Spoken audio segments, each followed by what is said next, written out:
Hakikat cinta. Hakikat cinta itu berasal dari Allah dan untuk Allah.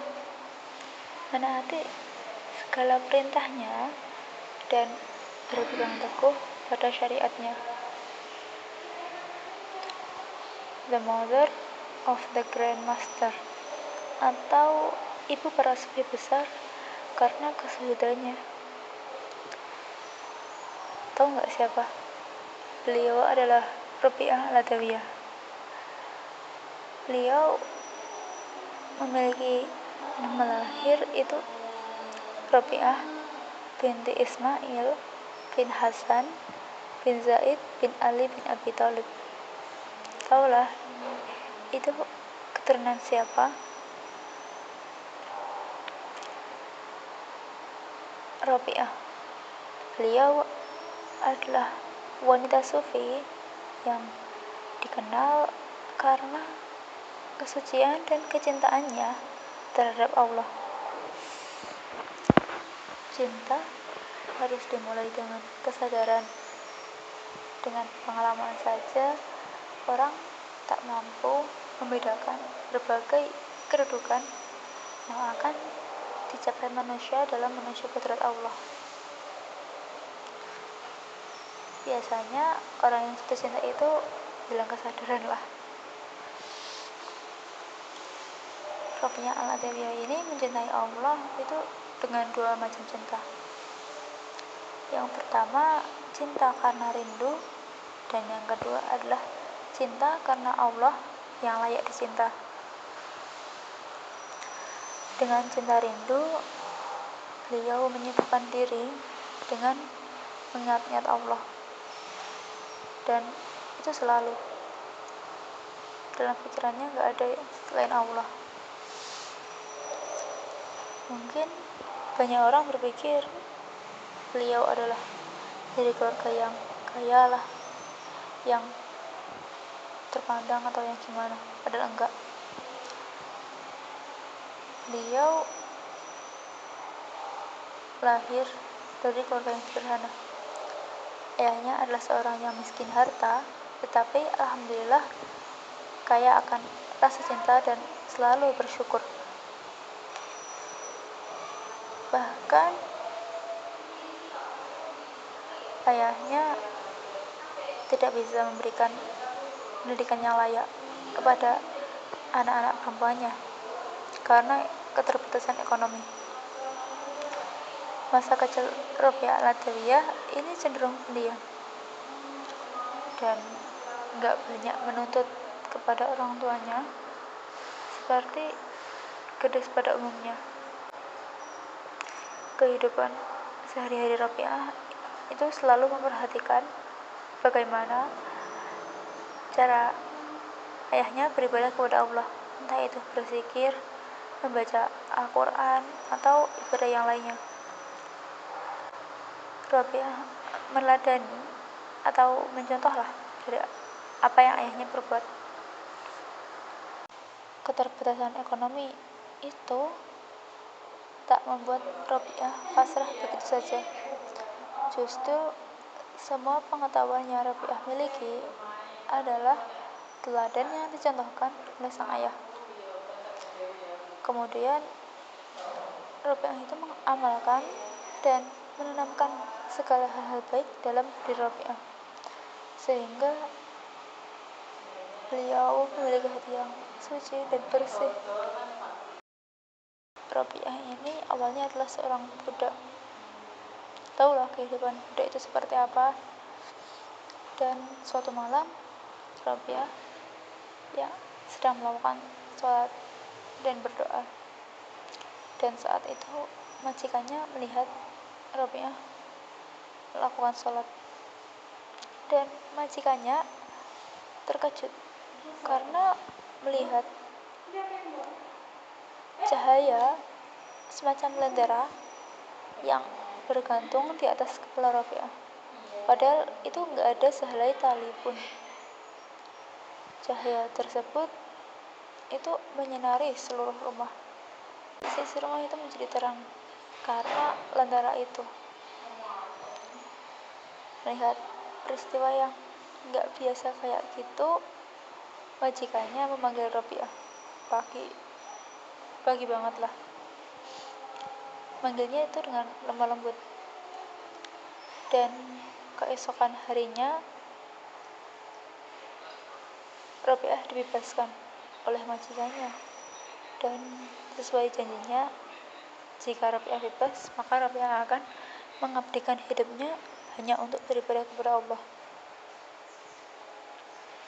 Kita tentu yang malas-malasan sholat terpukul lah ya.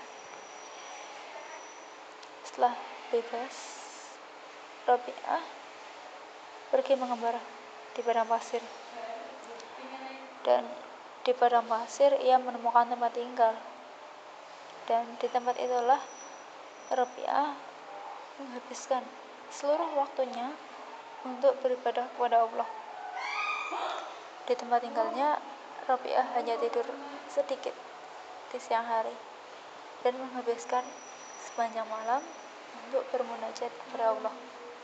Capek gak ya kira-kira?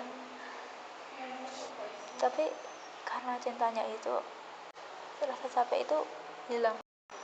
Robiah Al-Adawiyah ini adalah orang yang pertama mengenalkan doktrin cinta tanpa pamrih kepada Allah Subhanahu wa taala. Dalam sejarah perkembangan tasawuf, hal ini merupakan konsep baru yang di kalangan sufi kala itu. Suatu saat ada lelaki melamarnya, dan tahu nggak apa jawabannya? Robiah menjawab, ada 3 hal penyebab kebimbanganku. Apabila ada seseorang yang mampu mengantarkanku pada ketiga hal ini, maka aku akan menikah dengannya. Yang pertama, apabila aku wafat, aku dapat menemuinya dengan iman yang murni. Kedua, apabila aku mendapat catatan pahalaku dengan tangan kanan di hari akhir nanti. Ketiga, apabila telah tiba di hari pembangkitan, golongan kanan yang akan masuk surga dan golongan kiri yang akan tenggelamkan di lautan api neraka. Di antara kedua tempat itu, siapakah yang dapat menjamin tempatku? Tentu yang melamar itu menjawab gini, aku tidak mengetahui sedikit pun tentang itu, hanya yang Sang Pencipta yang mengetahuinya. Dan pada saat itu Robiah menjawab, jika memang begitu, bagaimana mungkin aku membutuhkan pernikahan sedang diriku masih sibuk dan bersiteguh dengan 3 perkara ini? Ditolak dong. Dan mungkin kalau yang ini kalian udah gak asing ya, tentang yang Robiah tidak menikah karena rasa cintanya itu besar banget kepada Allah. Jauh lah kalau dibandingkan dengan kita. Dan ada bercakap lagi nih, ada orang yang bertanya kepada Robiah, aku telah banyak berdosa dan menentang Allah, jika aku tobat, akankah Dia menerimanya?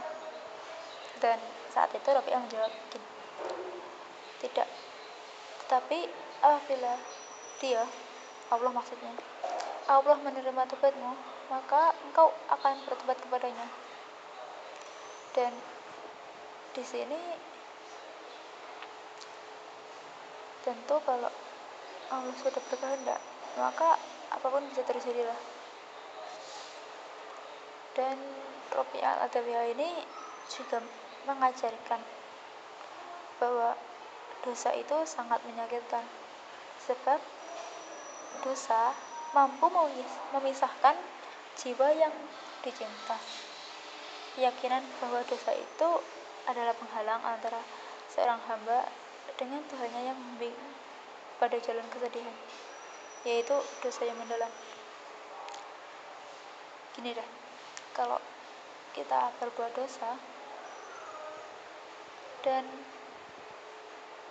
kita otomatis kayak kita berbuat maksiat lah, apa gitu contohnya, meski kita jauh lah dari Sang Pencipta, kita kayak ngerasa, kalau udah sadar ya, kalau belum sadar ya nggak merasa berarti. Kalau sadar, kok aku sekarang jadi jauh sih dari Allah, kok sekarang jadi malas ibadah sih, mungkin beberapa merasa gitu, dan itu muncullah jiwa-jiwa mau tobat setelahnya gitu. Rafiah juga mengajarkan rasa syukur. Beliau itu memiliki rasa syukur yang tinggi, dan rasa syukur itu terhadap kesengsaraan sama dengan rasa syukurnya terhadap kemakmuran. Beliau menerima kesenangan dan penderitaan sebagai anugerah. Jadi kita itu bersyukur jangan ketika diberi nikmat saja, ketika dapat rezeki apa kita bersyukur, tapi kita harus bersyukur diberi cobaan, karena di setiap cobaan itu pasti ada hikmahnya. Meskipun kita nggak sadar kan hikmahnya di mana, tapi pasti ada kok. Mungkin sadarnya pas akhir-akhir. Mungkin kita nggak bisa meladani semua dari cerita ini, tapi paling tidak setelah ini kita jadi cinta Allah, sadar akan kecintaan Allah, dan kamu mendapat hidayah itu adalah salah satu kecintaan Allah kepada kita. Allah itu cinta kita, tapi ayolah, kenapa kita jadi gini, atau kenapa kita jadi jauh dari Allah?